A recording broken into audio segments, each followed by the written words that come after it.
It's 7 p.m. here in Ventnor, New Jersey, and Bethesda, Maryland, and it's Saturday Night Live from CarEdge with your hosts Zach and Ray. And today, handsome, while you're in the kitchen, I'm kind of like in the living room. Here's the deal, Pops. We got a guest joining us here in just a second. We're going to be talking Ford, and before we do, yes, Pops, I think someone's at the door. Can you let him in? Absolutely. It's Brandon Brandon. From Car Questions Answered. Yeah, there you have it. Oh my God, what a lucky Saturday night we're having already. Thank you guys for having me. It's great. I'm wanting to get in more as tax time's coming close, and I won't be able to in the near future. So let's get as much in as we can right now. Well, we appreciate it. Hey, I'm going to pull it up on the screen. Brandon's got an awesome channel. We've become friendly with Brandon over maybe, I guess, the past 4 to 6 weeks, and we are just such advocates for his content. So go check it out, Car Questions Answered. And Brandon is talking about being busy around tax time with good reason, because Brandon is a dealer. He's someone that helps and works with folks in the sub $10,000, $5,000, sub $5,000 price point. So he's got a very interesting perspective. One that pops. I don't know about you, but I'm going to wave the flag. One that we don't have expertise in, so it's awesome to be able to bring in someone like him to the show to help us out there. Well, I agree. My area of expertise was basically at new car dealerships.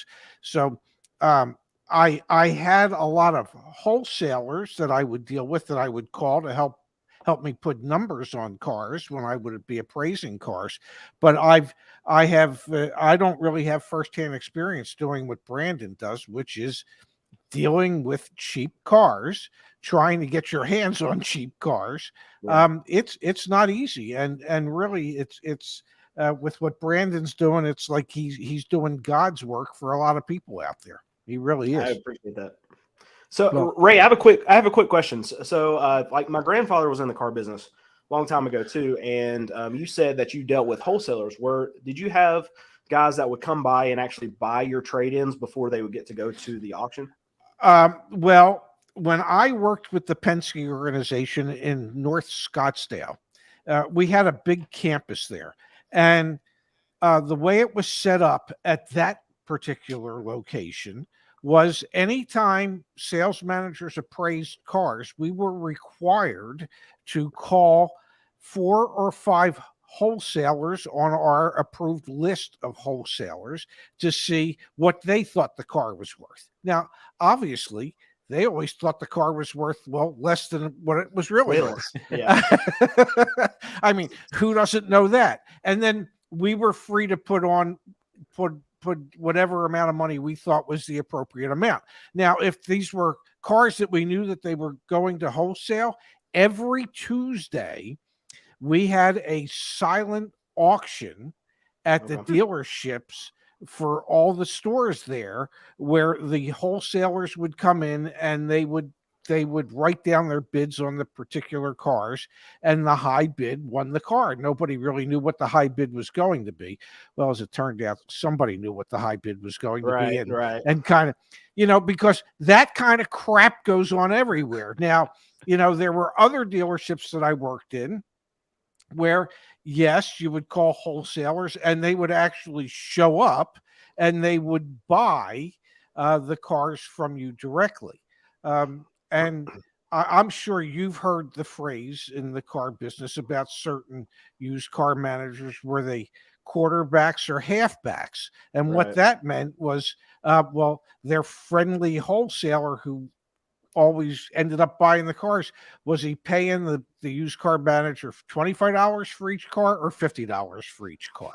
So the reason why I bring that up is because I talked to a lot of these old timers that have been in the market. I mean, have been in used cars for 40, 50 years. And they talked about how it used to be where you would go to the franchise dealers and you would pay them $50, $100 and be able to get all the trade-ins before they would even send them to auction. Now they don't do this anymore because too many palms got greased. And what happened is, for these franchise dealers would get way undercut, and they would lose money on some of their trade-ins because these trade-in managers were giving them to the highest bidder of whoever's giving them the money. And so now all these franchise dealers have to send everything to auction. So this kind of stuff doesn't go on anymore. Well, yeah, I mean, if I was the dealer principal and I found out that, you know, my used car manager wasn't necessarily maximizing the value of the cars, whether they be on a retail or a wholesale level, because he was busy pocketing a chunk of change from some wholesalers out there, you know, I think I'd have to relieve him of his duties. And B, I'd have to come up with a different type of system where used car managers per se would not be able to be in that position. So what we had going on at the Penske organization in North Scottsdale was pretty close to nirvana until they found out, well, the wholesale managers who were handling the silent auctions, they were cheating too. So they were getting paid off. So, you know, if it all comes back to the quality of the people that you hire, how well you vet them, how well you interview them. So yeah, I mean, but anytime money's involved, I always like to say everybody's got a price. My price would be a hell of a lot more than 25 or $50. You know, Here's the deal, gang.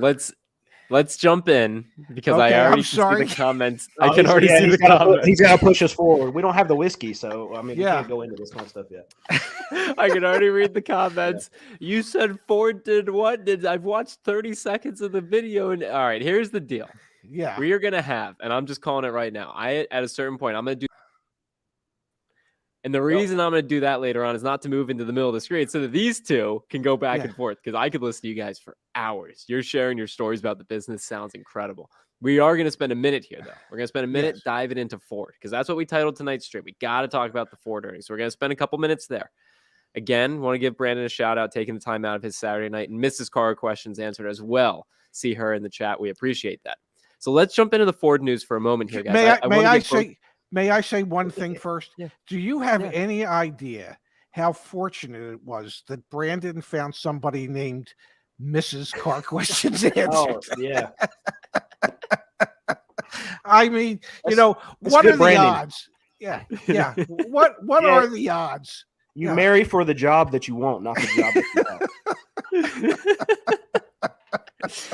We're jumping right in, guys. I'm sorry. So, unless you've been sleeping under a rock or not watching our YouTube videos, you don't know, or you wouldn't know, that Ford lost $2 billion on paper last year. A lot of that had to do with their writing down of some investments. But the big storyline here is going to be Ford had a lot of expenses related to warranty work, pensions, and they had dwindling sales. Can we quantify those dwindling sales? Yes, we can. You can see on this chart, guys, you've got Ford.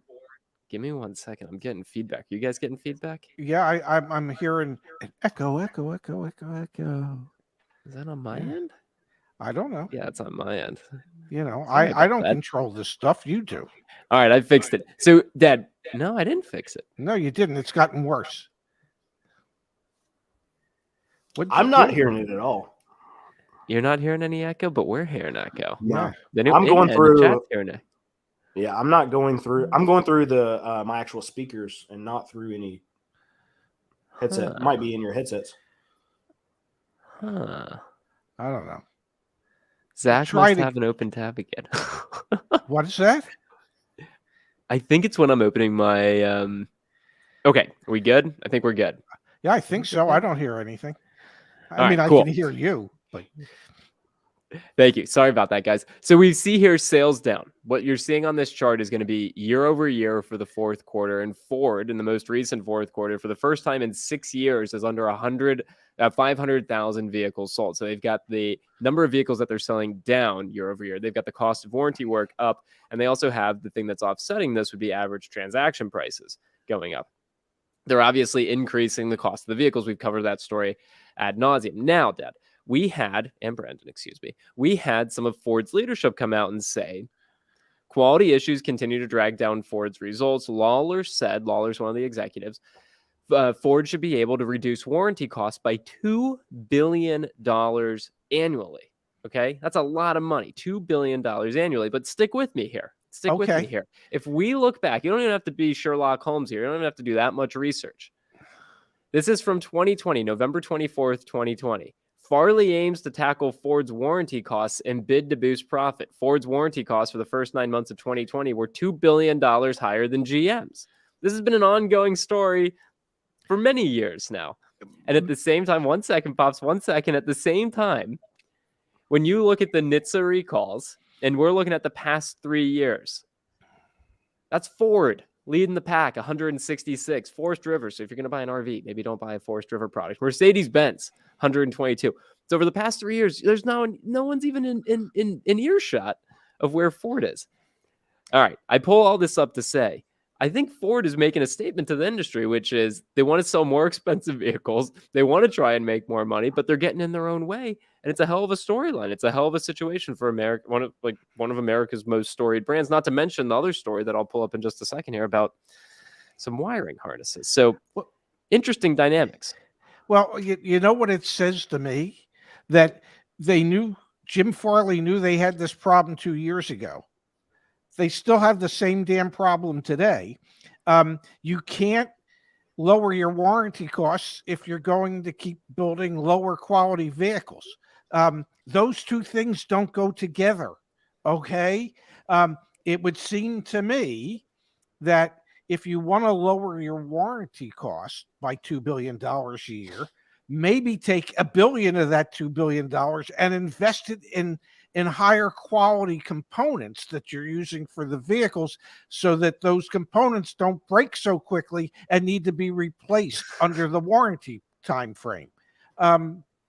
But it's not a new problem. It's a problem that Jim Farley identified 2 years ago, and they haven't done a thing, not one thing about it. What's Ford's reputation in your world, Brandon? Like when you're at the auctions and you're looking at these vehicles again, you're selling sub $5,000 vehicles. Are there many on your lot? Like what do you make of them? So, I mean, right. Ford is, how do I put this? So the American brand of cars that we typically buy, they are substandard to your Toyotas, to your Nissans, to your Hondas. And they've been like that for 20 years because the cars that I'm buying they're 20 years old. If they're going to be under that $5,000 range. Now I like buying Fusions. I like buying some of the Freestyles. We don't buy a whole lot of F-150s because they're just not in our range, but Explorers. But a lot of times I'm able to buy that stuff just because it's cheaper at auction, because dealers and consumers will pay up more for your RAV4s, for your 4Runners. So I am actually pushed into a lot of that stuff. But I mean, the ones that we get our hands on, we vet them before we buy them. So we're not seeing a lot of these problems that continuously happen over Ford. But as far as the stuff that we buy, the name Ford is not tarnished yet, but people would still just rather have a Toyota.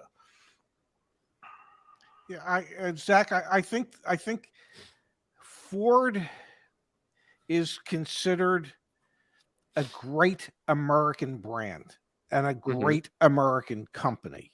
That and you know, the acronym that you always hear is found on road dead, or fix it, or what is or it? Repair Fix or repair daily. Fix and repair daily.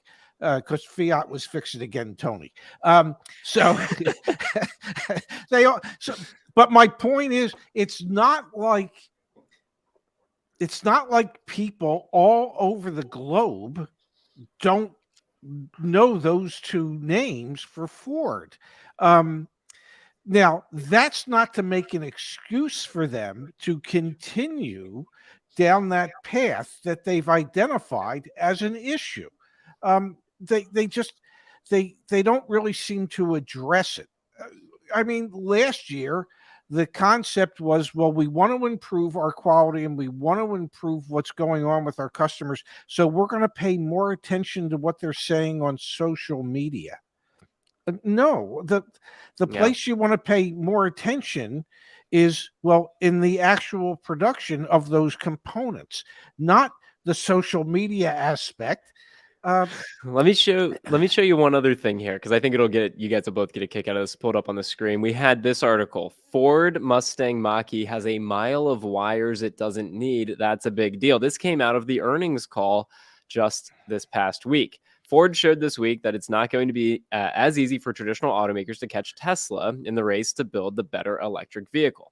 Ford CEO Jim Farley was rather blunt about the problems that Ford experienced as it rolled out its hot EV models, the Mustang Mach-E and the F-150 Lightning pickup. While both vehicles have a long list of waiting customers, Farley admitted that Ford encountered numerous problems with their production. Now get this, guys. yes. Quote, we didn't know that our wiring harness for the Mach-E was at 1.6 kilometers. That's 1 mile longer than it needed to be. We didn't know it is 70 pounds heavier and that's a cost of an extra $300 a battery, he said on a call with investors Thursday. Quote, we also didn't know that we invested in braking technology to save on the battery size.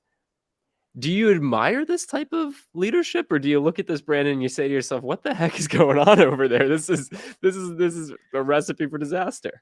Well, I almost wonder, and you guys would know this better than I do because you've been following this kind of market way longer than I have.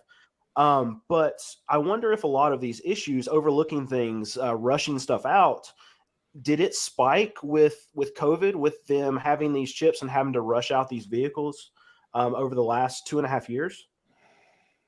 I would say not.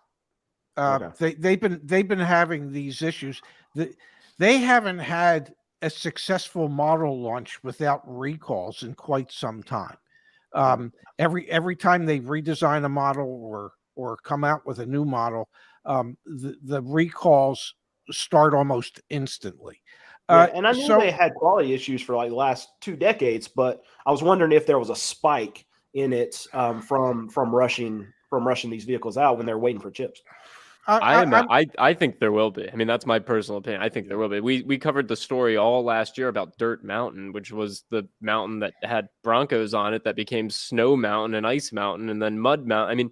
I mean, there's been hundreds of thousands of vehicles sitting around. I didn't see in their quarterly update that they talked or disclosed how many vehicles are still sitting, but it was last year that they were talking about still 100,000 plus vehicles sitting around waiting on chips. And Dad, you've talked about it. Wiring harnesses, mice get in there, vehicles just sitting around. And we've kind of dropped the story of automakers shipping cars without functionality and then saying, yeah, maybe we'll get the chips to you later on down the line. That's another storyline with Ford and other automakers is they sold these cars without the heated seats and then, you're going to get it replaced. Who knows if that's going to cause issues down the line as well. I certainly think there are going to be a series of issues between 2021. Well, I guess it's primarily 2022 model year and 2023 model year vehicles. Well, the thing too. I was going to say, if I can, in answer to your question, do I admire a leader who is as blunt as Jim Farley has been? Yeah, maybe 2 years ago when he first came in and he said, yeah, we've got these issues, but he's had 2 years to fix the issues and they haven't. Okay. I think when a new guy comes in, a new guy or gal comes in to run an organization and they start off by telling the truth. I think that's great. I think that sends a message. I think the subliminal message that's sent, if nothing changes, is that was just words and he or she didn't mean it. For instance, when the new CEO came in for Hertz, and he talked about the issues they had with the people getting stopped for driving what were reported to be stolen vehicles that obviously weren't stolen vehicles. Well, he talked about it. He said it was wrong, but they didn't do anything to fix it. So it's one thing to come in and say it. It's another thing to come in and say it and then do something about it. If I was on the board of Ford, if I was a stockholder of Ford, and at a stockholders meeting you showed the quote from 2020 and you show the quote from 2023 and you have the same damn issues, I'd be looking for change. Okay. It doesn't do you any good to talk about it. You've got to do something about it. You have to hold people accountable, and obviously they're not. I'm done now. Hey, man, I admire Farley being honest, but I'm right there with you. I think he's got to do something. He's got to back it up. If one more year goes by and we have more of this, and again, I pulled up the data a moment ago, showed the chart from NHTSA. The past 3 years, 166 separate recalls in the past 3 years at Ford. The next closest automaker is Mercedes-Benz at below 150. And I mean, that just can't, you can't do that in perpetuity. And then you have stuff like this as you transition to EVs. It's tricky. Hey, I see a comment here in the chat, and I want to get Brandon's take on this. We've got from Kent. He says the CX-5, Mazda CX-5 is excellent. And Brandon, you're probably thinking to yourself, what the hell does Zach want to know? What Zach want to know? My take on Mazda CX-5? No, Brandon, I want to ask you a question. This quote was sent in to us. So I don't know. If you're unfamiliar, Brandon, if you're unfamiliar, folks in the chat, over at CarEdge.com, the business that my dad and I have behind the scenes, we got a bunch of car coaches on our team, and you can work with them. So people send in their car deal quotes to us, and we review them. This is for a 2022 Mazda CX-5, which that person in the chat said they like. It's a used one. It's got 11,682 miles on it. Brendan, can I ask you a couple questions really quick? And this is not, this is not a deposition. You can be as honest as you'd like. At your dealership, do you charge Icon for $2,995? And do you have any idea what the hell an Icon is for $2,995? I don't know what Crystal Fusion is. I don't know what. I think there was one that said Jim. Let's address Crystal Fusion. Pops, any ideas what Crystal Fusion can be? And also, what the F, guys? You see this crap? Sounds like a drug. Exactly. It sounds like a drug. Exactly. Crystal Fusion, you can buy it in nickel and dime bags on just about any corner in America. You got to do a lot of that before you pay the $42,000. That's $10,000 markup. Yeah, I mean that's just absolutely crazy. I mean first of all, they come up with these new names. I mean, I don't know why we're not railing about the Mexican cartel that is bringing forth the Crystal Fusion. What are we doing about that, folks? How are we going to stop Crystal Fusion from crossing the border? This is ruining our car. I mean, come on, just stop with all this nonsense.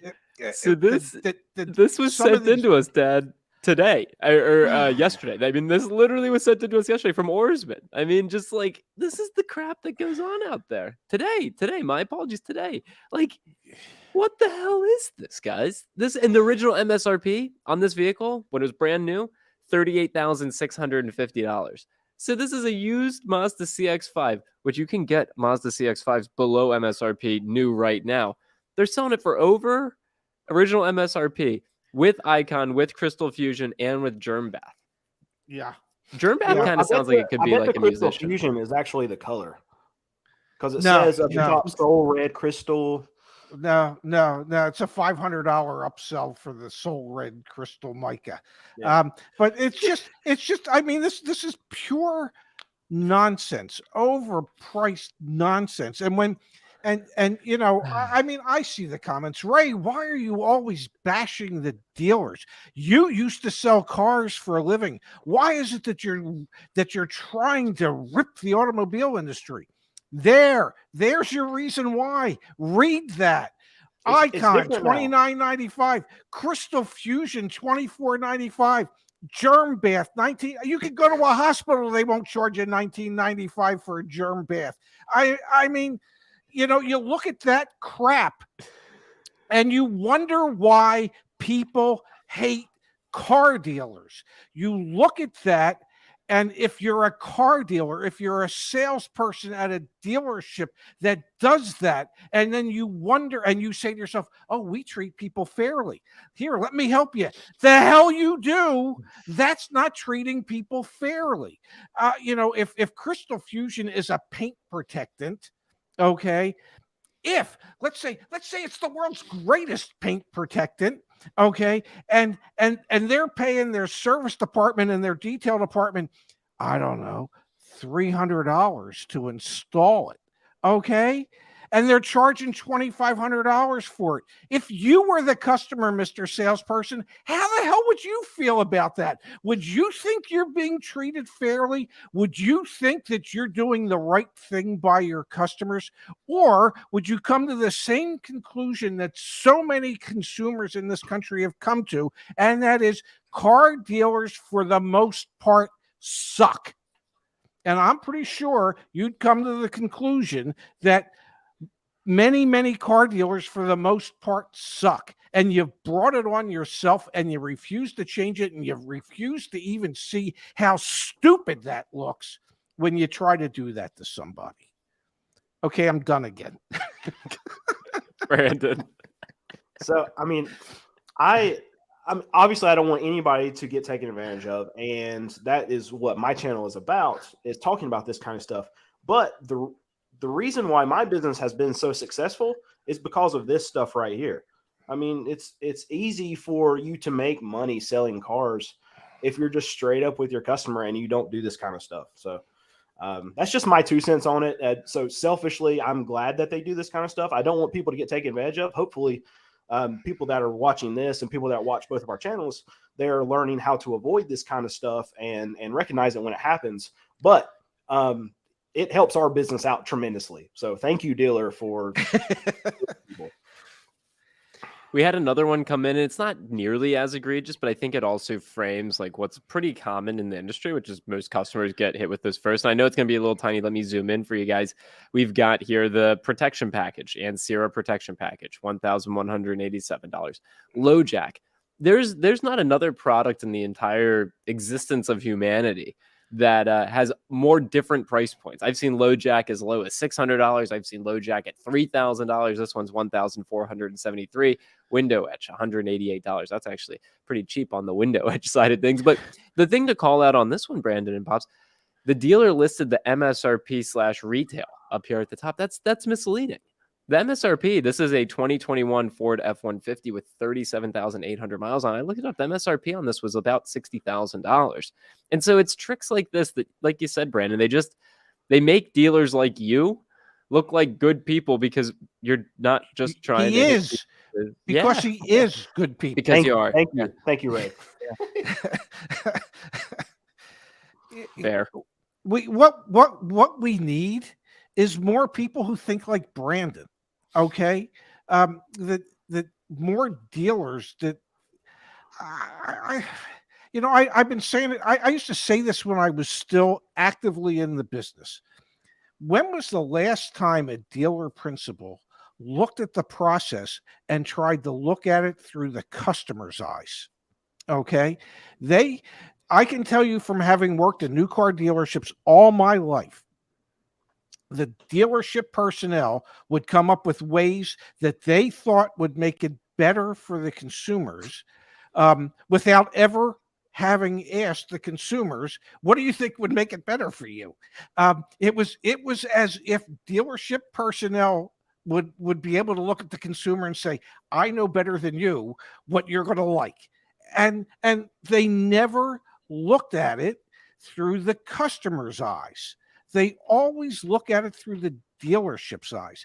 And if they would take the time to take themselves out of the role of the dealership person and put on their customer hat and look at this stuff, they would come to the same conclusion that most customers come to, that it's grossly unfair, that we're always being taken advantage of. And it's one of the few businesses in this country that are set up that way. You can't walk into Kohl's and say to the cashier, hey, I know this shirt's $29.95, but damn it, I only want to give you $24.95. And the cashier will say, well, if you got $5 in Kohl cash, we can make that happen. If you don't, it's still $29.95. There aren't other businesses that are set up like this. And it's just, we just need more people at the dealership level to take a more humane approach to how they view their fellow citizens and how they want to interact and deal with them. And if someone like Brandon says, I want to help them, I don't want to take advantage of them, I want to make enough money so that I can stay in business, and And when you buy a car from me, some of them are going to be better than others because some are only $2,000 and some are $10,000. But I'm not like just ripping you off, and I'm not asking you to pay for Crystal Fusion, and there's no nickel and dime bags. It's so we just need a whole reset in retail automotive as to how dealerships want to treat their fellow human beings. God, Brandon, I'm like stuck in pissy mode or something tonight. Brandon, at your dealership, you don't do that, right? You don't add add-ons like that. Now the only thing that I will say is we do have a dock fee, and that's I mean, it's pretty standard, but our dock fee is $200, so that's what we charge, and that's the only fee that we That's have. awesome. Yeah. Anything else? I mean, we have like a notary fee, and that's how my sales staff they get paid an extra $5 on every sale. So, I mean, other than that, there's nothing else that a customer pays, which we've gone back and forth. Or we could just add that amount or whatever into the car instead of selling the car for $4,000. We can sell it for $4,200 and not have a dock fee. Yeah. But it just seems like it works out. As far as better for the customer, what they can see, the item line or whatever, just the flat $200 dock fee, and that's for us to do all their paperwork and to take it to get it registered for them in our state. Yeah. But again, it's a testament to what's going on out there and why it's so important that you find reputable people that you want to work with. Let's switch gears, guys. We've got a comment here from Austin I want to pull up, and then I also want to get a take on used car market because we might as well chat about it. Yes. Austin, thank you for the contribution. Thank you, Austin. Spoke to the dealer today that has an F-Type on their lot for over 120 days. They won't go below 59,000. They bought it for 65,000. I offered 56. They said they won't reduce price anymore if they don't sell it in 30 days. They will trade it with inventory from another dealer that they own to recoup the original 65,000. Thanks for the other contribution, Austin. How does this solve a problem for the overpriced car? Is it just a way of making an old listing appear fresh? Dad, you've got to help us understand this because it happens all the time, doesn't it? Yeah, and let me help that dealer that has more than one dealership. When they move an overpriced, overaged unit from one dealership to another, trust me, the people at the other dealership, they ain't accepting that for $65,000. If they could go and buy that same vehicle to sale for $55,000, guess what? The first dealership is taking the loss. The second dealership is not paying the $65,000 for that. Now, it's not uncommon to move aged inventory within a dealer group from one dealership to another. But every time it gets moved at a lower price. Whatever the market value would be is what that next dealer gets it for. They're not paying way too much for it because otherwise nobody would sell it. They do it. I mean, Connor's saying, can intercompany used cars in a large dealership help avoid floor plan costs by moving cars between dealers? I mean, my assumption would be that, yeah, like that's part of the rationale, or the way that you write off the loss becomes slightly different. Like, I think there are, Brandon, go for it if you've got insight into this. Yeah. So I actually had one of my viewers, I was at a franchise dealer taking some footage for a video, and dude ran up to me and said, "Hey, I watch all your videos." And he said, "You're exactly right about these dealers. Once they hit 60 days, I actually am contracted by this dealer right here to pick up a car today that they've had on the lot for 60 days. And we're just moving it to a different dealership. So it's fresh inventory there. And then they're getting one of their old units and bringing it back here." So go ahead, Pops. Go. And I was going to say, and the other thing that the dealers are doing, they're writing this inventory down. Okay, if they've had this truck and they bought it for $65,000, and let's say it's worth $55,000 today, well, guess what? They're writing it down, and they're on paper they've reduced their cost of that vehicle by $10,000. That's writing the cost down. That's absorbing that loss.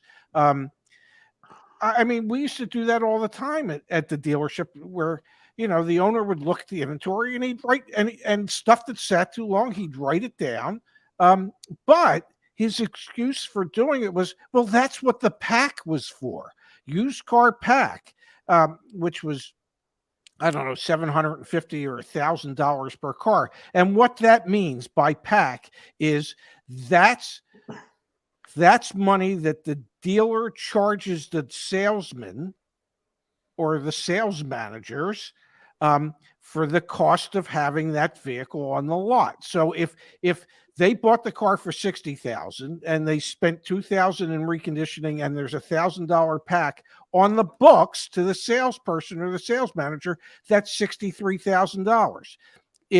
If you sell it for $65,000, you get paid on a $2,000 profit. That $1,000 pack, that money is set aside for write-downs later on, because there's always going to be inventory that doesn't move, and you have to either write it down or you have to go out and buy others, and like you do with stocks, you have to cost average them. But that's what pack goes to when dealers charge a pack on their used cars or their new cars. It's a way for a dealership to put together a pile of money that they can utilize to write down inventory. One of the things that I'm particularly proud of that we've been able to build over the past couple of years is on the CarEdge car search, you will see on every single listing how many days a vehicle has been on the market. And one of the things we try and do here, and sometimes you get some funky results, but one of the things we try and do is track when vehicles are sold inter-company. So let me go to used. We'll just filter by used. 1 day on market. Obviously, that's only been advertised for a day. 46 days on market. Let's see here. 12 days. You can actually filter by days on market. So if I just want to say over 120 days on market, let me get that going here. This 2017 Cadillac CT6 that's been on this dealer's lot for 143 days. That could be between multiple dealerships. Like, we try our best to track across the multiple dealerships, and then obviously any price changes on that vehicle as well. And wow, this dealership is just holding steady Eddie at a $35,000 price point on this vehicle. But that's one of the things that every single customer, that's information they should avail themselves of before they go to the dealership, because they could walk in, and Brandon, you were sharing the anecdote, someone, is literally there to just sell the car to the other dealership. It lands at the other dealership, and there's, customer comes in, they're all smart and knowledgeable from going to the CarEdge car search, and they say, I know you've had this for 105 days. And they're going to say, no, we just got it in last week. They're not lying. They did just get it in last week, but the car's been sitting for the 105 days. They've just moved it between dealerships. Well, who that customer is going to talk to is the salesperson. The salesperson has no clue. They don't know. Exactly. Imagine having more insight than the salesperson. Also, may I say, Zach, having more insight than the salesperson in most cases doesn't take much. Just say it, especially when it comes to product knowledge. I want to queue up that conversation. I'm going to hop off the screen for a minute here in a second, and you guys are going to have that conversation about information that salespeople have. However, before we get there, we had a thoughtful contribution come in from Kayvon, and I have not queued up some new. Yeah, Brandon, you do not have to participate. My dad you don't have loves to dance, do that. So don't worry. It keeps my hips loose, Brandon. I don't think Brandon was going to do it, so that's okay. We've got here from Thomas. It's a clean, kids show. We've got here from Thomas a thoughtful contribution. Special call out to Kimberly, Miss Kimberly Klein, the F&I goddess herself, for again helping me get another great deal on my second car I just bought for a 2022 Lexus E350 F Sport. It only cost me $1,324 for a 10-year, 100,000-mile vehicle service contract. Thank you, team. That's awesome. Can only imagine what that would cost at the dealership. And Thomas followed up with, and thank you, Thomas, for this. Oh, and I am done now with buying cars for the foreseeable future. Yukon Denali SUV and Lexus ES350 is perfect for me. Thank you, Ray and Zach. That's awesome. Congratulations, Thomas. Congratulations indeed. Yeah. All right, so let's cue this question up. Brandon, obviously you're selling at your dealership a variety of vehicles. I've seen some comments in the chat come through asking if you sell new Hondas. No, Brandon does not sell new Hondas. And no, we will not give out the address of his dealership. I think business is booming for him without the influx of folks coming from YouTube. So until he changes his ways on that, we're not participating.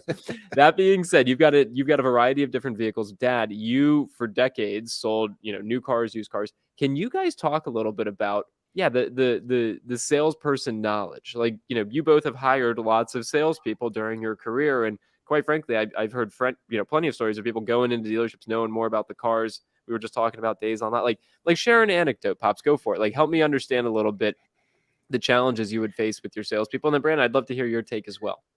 Well, the biggest challenge that I faced is many salespeople don't know a whole lot about what it is that they're selling. What they do know is they've memorized a lot of things about it, and they just they don't bother to find out what's important to the customer.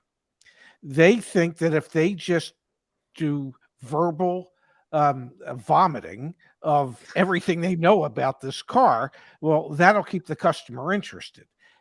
There's that old saying, telling ain't selling. Okay. And that's what a lot of salespeople would do. They just tell about different things on the car. There's this old saying, it's called FAB, features and benefits. Okay. If you talk about a feature, like the heated seats, but you don't explain the benefit. You know, the benefit of the heated seat is like on a really, really frigid day, you know, you might not have gotten in your car thinking, hey, I got a hot ass. But you know what? When you're done, you can, with a heated seat, you're going to be much more comfortable in your car because of that heated seat. Okay. There's the feature and the benefit. FAB. If you just give a feature and there's no benefit, you're just having a conversation. You aren't selling anything. You're just regurgitating everything it is that you know. And that, I mean, I can't tell you how many times a customer would say, "She's like, I knew more about the car I wanted to buy than my salesperson did."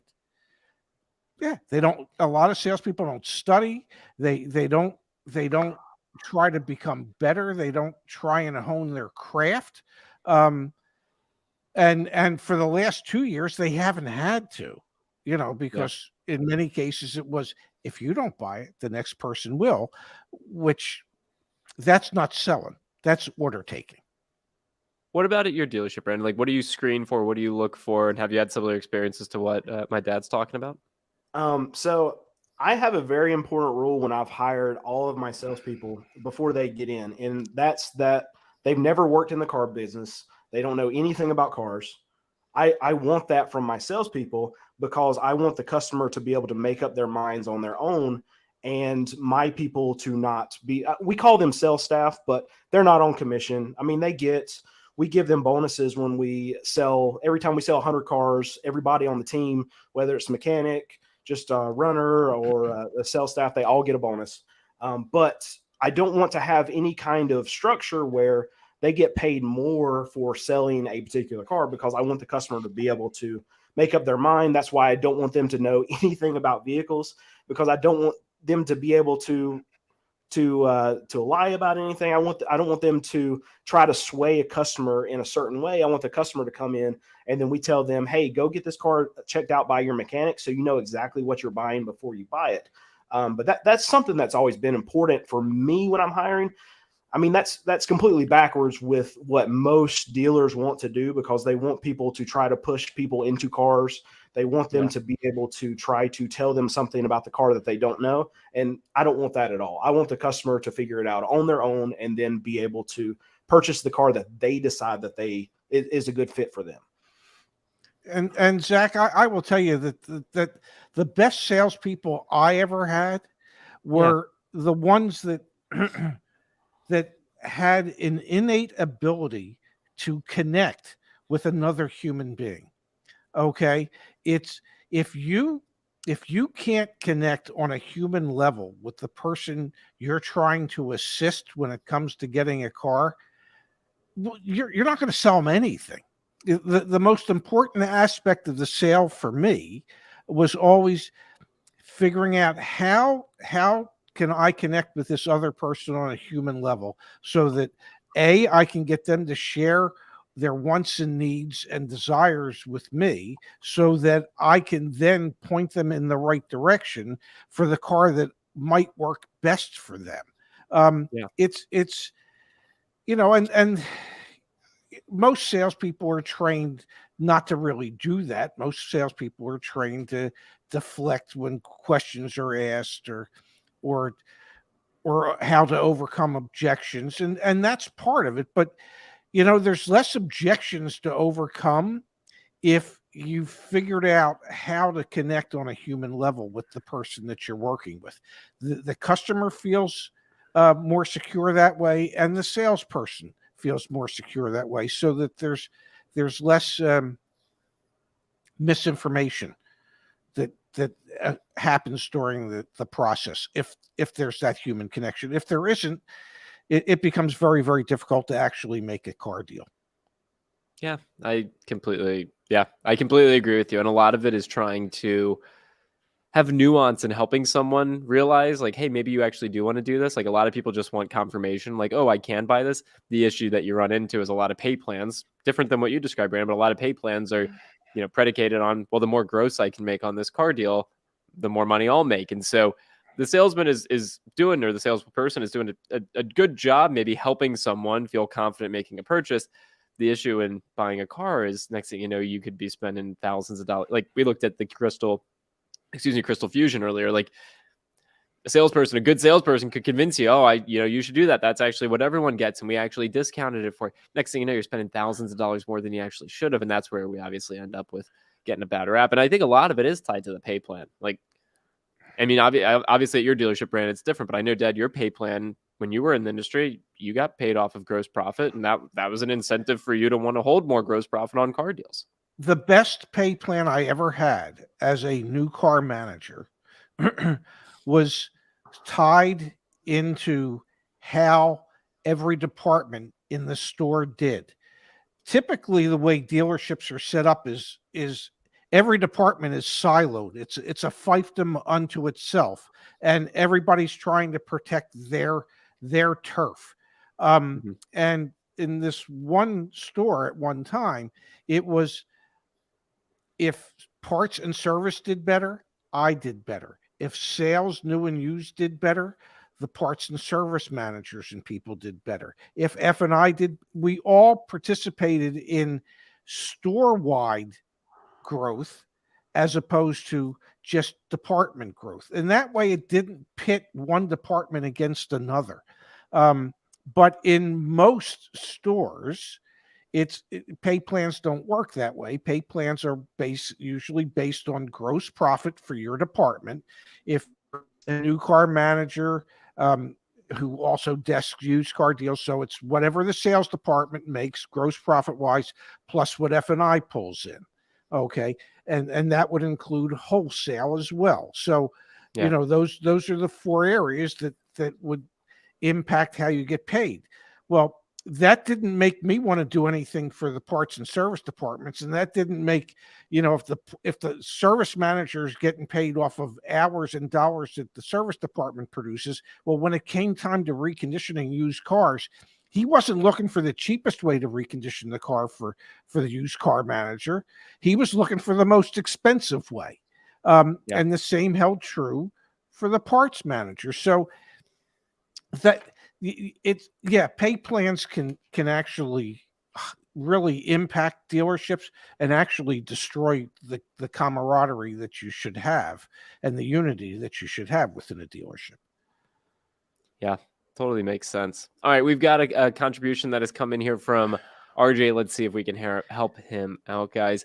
Hi, guys. Need some help. My car was totaled recently, and I'm curious how I can wait a bit longer for better prices. I don't have anything but a rental. Want to toss this over to you, Brandon. What have you been seeing at the auctions? What's your read on the room? We've got tax season here, so usually that means prices are going to be going up. Should RJ be waiting, you think? Obviously, there's different markets for different price points. Yeah. What's your read? I would be curious, maybe RJ can throw it in the chat of what kind of budget, what kind of range he's looking for, but I'll go ahead and give while he's working on that. So if you're looking at vehicles right now that are like $20,000 and over, tax time really doesn't affect that market all that much. Now, there still will be a little bit of a bump because people will have actual down payments for these vehicles that are that expensive. But what tax time really affects is the stuff that I have. We have, I think, 120 to 130 cars right now. I'm trying to load up right before tax time comes. I usually have 70, 80 cars, but right now we're trying to have about 150 before tax checks get here. Don't know if we'll get there because we're still selling cars right now too, so it's hard for me to keep up. But we'll sell every car that we have that's readily available to sell within about 10 days. So that means all these other dealers that are selling similar stuff to what I'm selling will do the exact same thing, and all these dealers will rush to the auction at the very same time, and it's going to spike prices from the end of February all through March, and then a few weeks after that too. So if you're looking in that kind of range, I would urge you, go buy something tomorrow. Go try to find something tomorrow. Do your research. Prices are still high, and it sucks. I know you don't want to pay the prices, but prices are in that range. Stuff is going to go up for about a month and a half, and you're really not going to be able to find anything good too, because anything that is good that is put on the market that's a reasonable price, as soon as these people get the money in their hands, they're going to buy it. It's going to be gone. So that's my advice to you, and I think you just put it in the chat. Yeah, so we've got here. So I don't want to like everyone listen to Brent, because we had a video go out on the channel today saying, please wait 60, 90, 120 days to buy a car. If you need to buy a car, if you're in that price range, you damn better listen to what he just said, because that is the best advice you could possibly get. If you're RJ, I'm looking to get a more expensive new car, currently looking at a Nissan Pathfinder for my family, not looking to get a used car at this time. Then the questions become, do you have a trade-in? We know the answer is probably no because of the recent accident. Yes. And do you have to finance the vehicle? Because Nissan is actually interesting. Most new cars, I would say, continue to wait. If you have to finance, then potentially look now and try and negotiate, especially if it's like a Mazda or something like that. Nissan actually has significant incentives relative to their peers. If I was in the market for a Nissan Pathfinder, I'd actually probably go start shopping today, especially if I'm financing it. If I'm paying cash, maybe I continue to wait. But a new Nissan Pathfinder is not going to be impacted in the same way that, you know, the segment of the market that Brandon just described. Pops, do you think I'm on the money here? You think I'm off base? Or go ahead. One of you two. I thought you both go to the mic. Well, no, I think, you know, if January sales indicated that retail sales volume on the new car side was down. Fleet volume was up. Okay. So if retail sales volumes continue to decline, and I think that it is a declining market because there's fewer and fewer people in it, that RJ should be able to find himself in a position with inventories rising and the number of people actually out there looking, he should be able to find himself in a somewhat favorable position right now. Now, obviously, the longer you can wait, the more favorable that position should become. But if he's got a rental car, most rental policies, in most rental car provisions within your insurance policy is usually for 30 days. After that, you're paying for it. So, you know, he might only have a 30-day window in which to do something. February being the shortest month, I would think, you know, the last week of February, if the dealership hasn't seen a whole lot of foot traffic during that month, he might be able to push them for a good deal towards the end of this month. I will just add, just do your research. Last week for a video, I went to a bunch of different franchise dealerships, and I went to 2 different Nissan dealerships. One of them was full of inventory, but they all had a $2,000 dealer markup. The other Nissan dealership I went to was selling all their stuff for MSRP, and they barely had anything. So check Nissan dealerships around your area, check multiples, because some are probably still trying to charge dealer markups, and some of them aren't. But you might have a hard time finding the inventory at the ones who are actually giving people, I won't say a good deal because MSRP is not a good deal. Fair deal.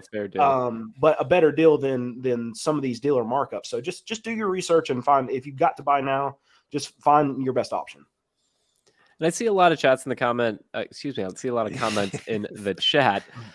Whew, I see a lot of comments in the chat talking about, no, don't do Nissan, don't do the Pathfinder. I want to pull it up here, guys. If you go to CarEdge.com and you go over to /ranks and you access all the data here, I went to the Nissan Pathfinder page and I just want to pull it up because part of the data that we have here is going to be the 5-year cost to own for any vehicle. So the 5-year cost to own, including depreciation for this Nissan Pathfinder, is $38,345. And I'm going to click on the maintenance tab here. And I can get a sense for what the estimated annual costs and maintenance and repairs is going to be for this vehicle, as well as when I can expect a major repair. So obviously, after 10 years, there's a pretty significant increase. If you can see that major repair probability line. This is all free information over on CarEdge.com. So you got to take a minute. RJ, everyone else, anyone thinking about buying a new car, and heck, even some used cars, you should be looking here. You can just jump around between the vehicles. And we even have value ratings here. So for example, that Pathfinder is getting that B- value rating. So I encourage RJ you to look here as well as other places. And again, just to demonstrate how to get there, if I go to CarEdge.com, give me 1 second here, guys, and I go under resources, free data, that'll take me right there to that information. So I highly encourage you to take a peek at that before you commit to the Pathfinder or potentially go in another direction. Nice. We had Mario pitch. in the chat saying the CX-9 is also negotiable right now, the Mazda CX-9, as well as the Passport. So there are options out there. Brandon, I got a question for you. Now, I got the pleasure of meeting your wife right before the show, which I really appreciate. It was the first time I got to say hi to her. She's in the chat and she says, "Wish you luck, ketamine." And I know we had some drug conversations earlier. Is that what do we? I'm sure she's talking about somebody from the chat earlier. Yeah. I hope This she's is our not doing question. anything there without me. We had a community member named Ketamine asking, I think essentially begging to get the address of your dealership, wanting to buy a car from you. And I think unfortunately we weren't able to get I wish I that could give it out to everybody. Obviously, I want to make more money. But the thing about it is I just don't want to, especially while we're early on, just tarnish the message that we're trying to get out. Because I feel like if people that are listening to my advice, if they feel like I'm trying to sell them a car off my lot, the message is not going to come across the same way. So I want to make sure we keep that as long as we can. We struggle with it, honestly, because we've been up open and honest since day one. We're trying to build a business here, and the business is not to be a car dealership. The business is to help people save money buying a car, selling a car, on insurance.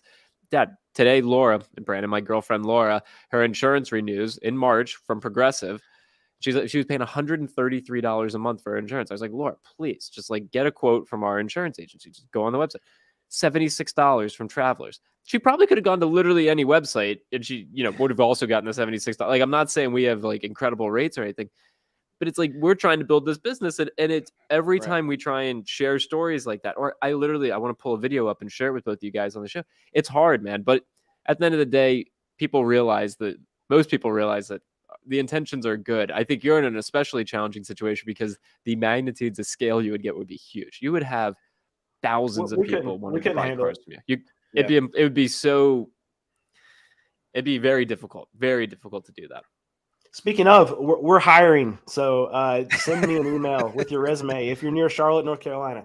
I meant to do that in the video I did today because we need people. So.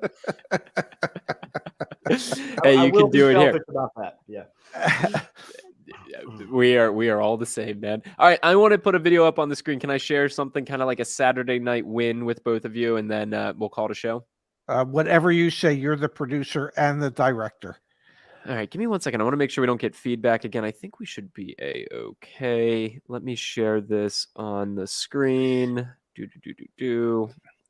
Thank you, Mark. Mark has been a long time for 2.5 years now. We really appreciate you being here, Mark, every Saturday night with us. All right, I'm going to pull this up on the screen, guys. We had a community member of ours, a woman named Regina. She recently bought Mazda CX-5, 8.5% below MSRP on a new one in the state of Florida, of all places. Wow. Made a nice little video here. I'm going to play it. Can one of you guys give me a thumbs up in a second here? I want to make sure you can hear it.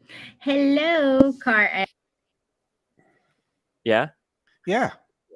Cool. Here we go. Edge, formerly YAA. I just wanted to say thank you from the bottom of my heart.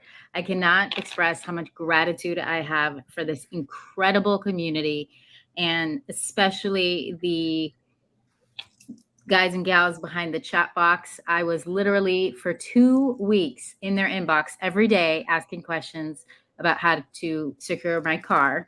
And I am so clear that I couldn't have done it without them. I saved thousands of dollars. I'm really, really, really clear. Thousands of dollars were saved because of the knowledge and the skills that this amazing team has. And I walked into the dealership with confidence, with clarity, with knowledge and numbers, which I'm not very good at.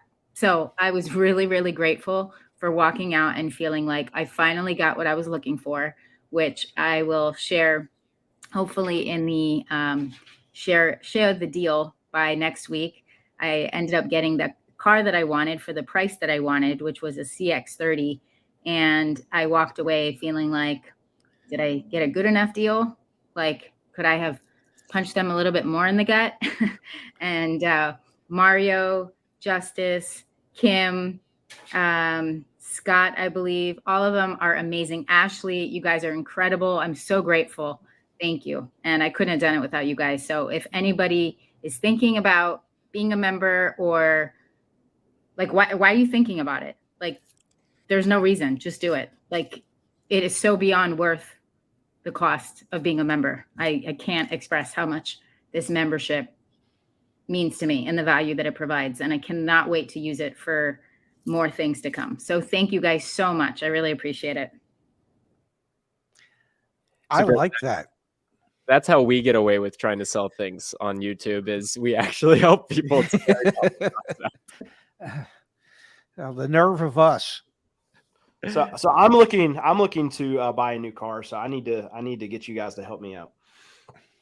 Come on, man. This is literally what our team does. Justice is here in the chat with us.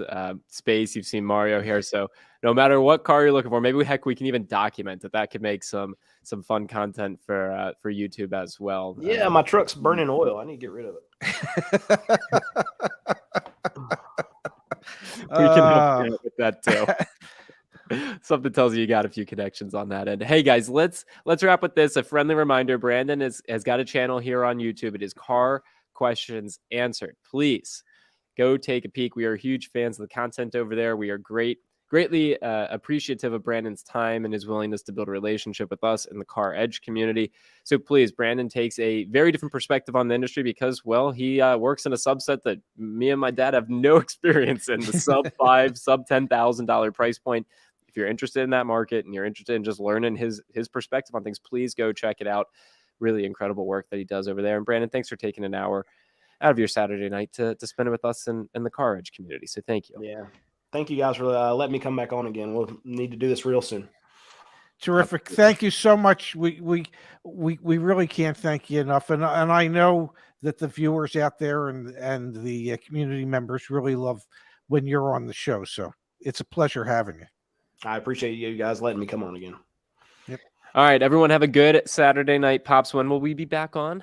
We'll be back on the Ray and Zach channel Monday at noon Eastern, 9 Pacific, with the news that you can use from CarEdge.